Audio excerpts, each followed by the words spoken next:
Here's something most people never question. In a world where everyone is posting, why are some people completely silent?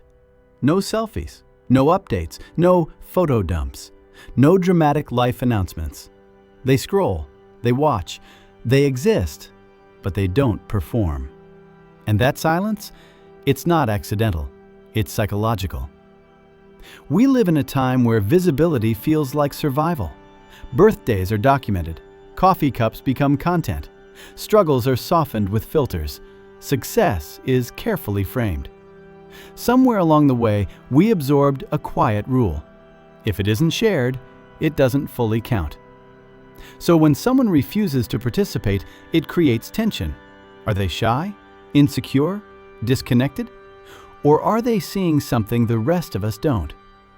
The truth is more layered than we think. For many people, not posting isn't about fear, it's about control. In a space that constantly asks, "What are you doing? What are you thinking? Who are you becoming?" silence becomes a boundary. When you don't post, you decide what the world doesn't get access to. And in the digital age, access is everything. Social media didn't just change communication, it reshaped identity. It rewards visibility. It amplifies personality. It gamifies attention. Most posts aren't neutral updates. They are subtle declarations. This is who I am. This is what my life looks like. Do you see me? Do you approve? Even unconsciously, we curate. We angle the camera. We edit the caption. We refine the narrative. Over time, something shifts. You stop simply living moments and start evaluating them. Is this shareable? Will this get engagement? How will this be perceived? But when someone steps away from posting, that mental layer begins to dissolve. They stop narrating their lives in real time. They start experiencing without rehearsing. And psychologically, that restores something powerful: presence. Research on self-determination and internal validation suggests that people who feel less compelled to broadcast their lives often rely more on intrinsic motivation. Their sense of worth isn't constantly negotiated through feedback. They're less vulnerable to social comparison loops, less reactive to external approval, less dependent on digital affirmation. This doesn't mean they're immune to insecurity. It means their identity isn't built on applause. In a culture built around metrics, that's quietly radical. Let's talk about the dopamine loop. Every notification, like, or comment triggers a small reward response in the brain. Dopamine reinforces behavior. The brain learns quickly. Post something, receive attention, repeat. Eventually, experiences can become transactions. You go somewhere beautiful, and part of your brain whispers, "This will look good online." You achieve something meaningful, and your first instinct isn't reflection, it's documentation. Now imagine deliberately stepping outside that loop, not because you can't participate, but because you don't want your experiences filtered through performance. That choice requires awareness, and sometimes it's born from burnout. Many silent accounts weren't always silent. Some of them used to post constantly, until they noticed a subtle shift. Living started to feel like producing. Moments began to feel like material. Joy carried the pressure of presentation. The more something performed well, the more expectation followed. There's an invisible escalation that happens online. If one milestone gets attention, the next must be bigger. If one photo earns praise, the next must look happier. At some point, authenticity thins out. And for some people, the solution isn't to post better, it's to post less, or not at all. But here's where nuance matters. Silence online isn't always enlightenment. For some, it can become avoidance, a wall, a comfort zone that slowly turns into isolation. Choosing not to share can sometimes mean choosing not to connect, and that's important to acknowledge. However, more often than not, intentional silence isn't about hiding from people, it's about protecting peace. There's a difference between isolation and intention, between fear and discernment, between withdrawal and self-respect. And that difference is psychological. There's a concept known as psychological ownership, the feeling that something deeply belongs to you. A memory, a relationship, a personal transformation. When you share it publicly, it subtly changes form. It becomes open to commentary, interpretation, sometimes even distortion. For certain personalities, that shift feels like loss. They prefer their experiences intact, untranslated, unjudged, unshared. To them, privacy isn't secrecy, it's preservation. Now let's go deeper into something fascinating: the deep feelers. Often, the quietest profiles belong to people who feel the most intensely. In psychology, there's a trait called sensory processing sensitivity, commonly associated with highly sensitive people, or HSPs. These individuals process stimuli more deeply. Noise, emotion, and social information don't just register, they linger.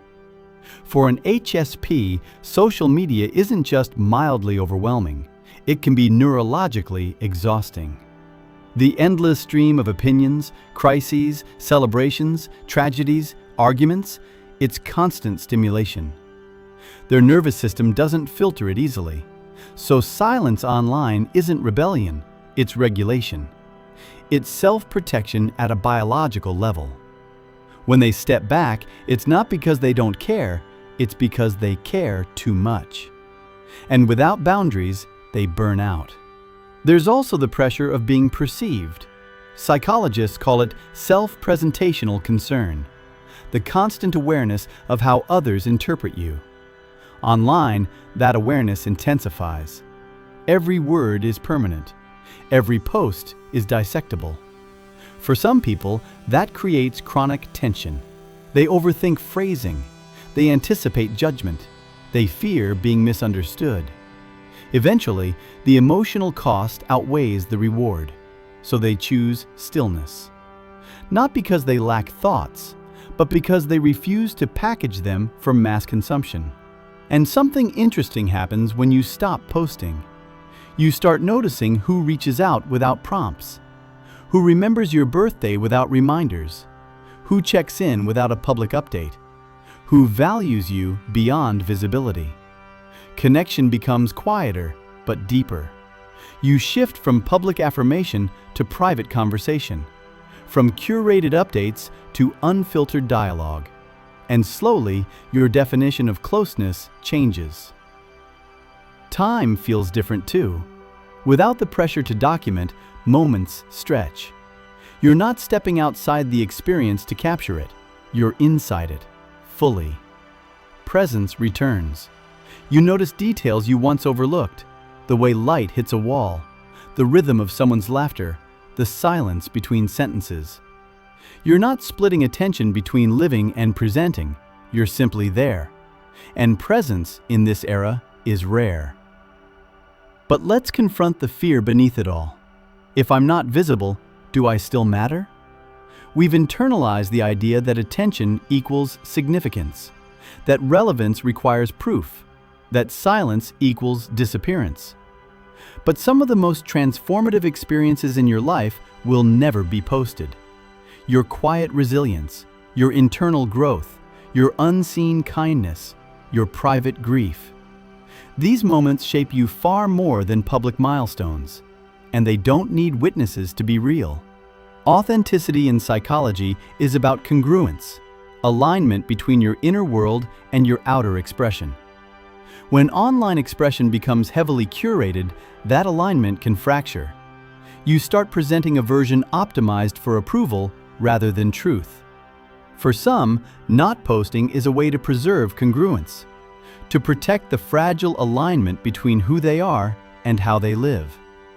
They don't need their experiences mirrored back through comments to validate them. They trust their own perception. That's not arrogance, it's stability. In a world constantly saying, "Look at me," silence becomes a subtle declaration. I know who I am, even if you don't. That doesn't make silent people superior, and it doesn't make active posters shallow. It simply highlights a spectrum of coping strategies in a hyper-visible culture. Some thrive in expression, others thrive in privacy. Neither is inherently wrong. But for those who choose quiet, the decision is rarely accidental. It's thoughtful, intentional, sometimes even necessary. So the next time you notice someone who never posts, resist the urge to label them. They may not be withdrawn. They may not be lonely.